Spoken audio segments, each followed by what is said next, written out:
Hey, welcome back. Yeah, oh, sorry. that's okay. Welcome back to Arc Salt Lake, where we cover authentic, relevant, and community stories. And today we're talking kids and their extracurricular activities. Yeah, with school's Dr. back Burton. in session, and Dr. Burton has some advice on these family issues. I mean, it's going to be a big issue, Yeah. too. Yeah. I think some things to be aware of.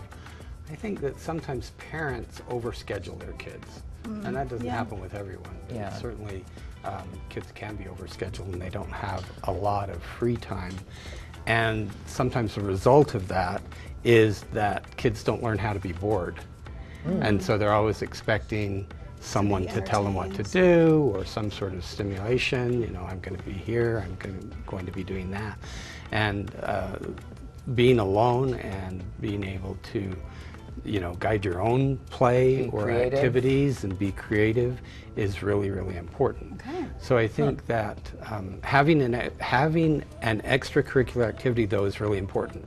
I think this is especially true through middle school and high school, because what we found is if a child can have something that they're a part of, like I'm a tennis player or I'm a soccer player, and it doesn't have to be sports. It could be I play the piano, Marching and so band or it anything doesn't like matter that, yeah. what it is necessarily, but to have something that you then, at least one thing that you identify with. You have a place you belong. It's a group, Yeah. you know, Yeah. so even though, you know, you may be playing the piano on your own, you're a group of piano players. Yeah.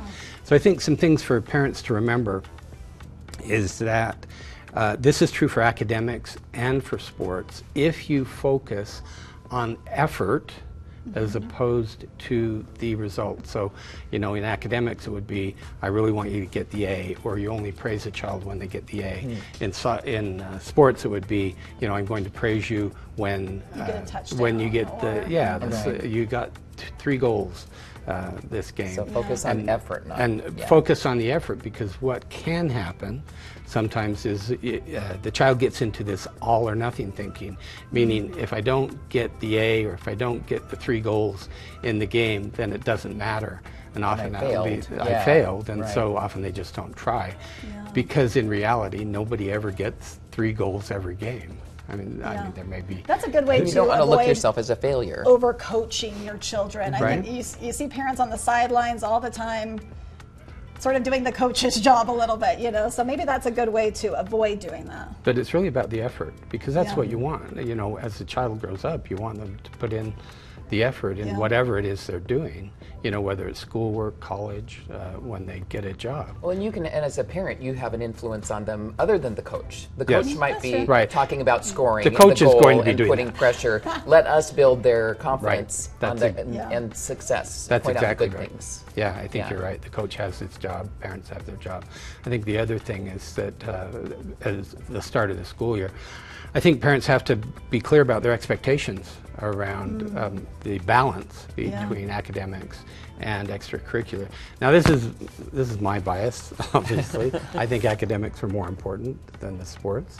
I think sometimes parents don't let they drive the activity as opposed to letting the child drive the activity. You know, I want to do this, and sometimes parents can get into that role of reliving possibly their own adolescence and high school. You know, they happen to be a football player or a soccer player, and so they want their child to do that, and maybe the child doesn't really want to. We need to avoid that. We need to let the child decide Let the what child- extracurriculars they're going to do. Let the child be the driver. So clear expectations around, does homework come first?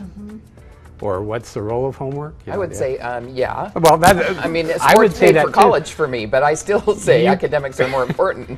But you probably know some parents who probably would say, no, go do the extracurricular activity. Right. So it's a tough balance to strike, but I think the child needs to learn where the priorities are.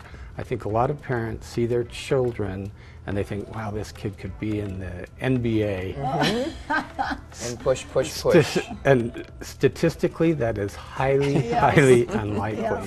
Most children grow up to be normal adults. Right. Yes. Even though they're really, really good basketball players or soccer players, it's just not likely that they're going to be professional. And so use it as an extracurricular activity. Team building, working on a team is really great. It's important for in kids. life. Yeah, it's important. So there are a lot of benefits to it. Okay, what about the GPA? Should they have to have a certain GPA in order to play, or should that See, be there part you're of it? focusing more on the results, right? Yeah. And so you can do the same thing, saying you really have to get all your homework done, because I think nowadays most schools have apps where parents can check in, has my child. Yes. Yeah. They'll even send you text each week like your kid did horrible on this, so you can follow up on it. So it's not like the parents aren't going to know, and I think that should be more the focus is you don't get to go to practice. You have this paper that needs to be done. Right.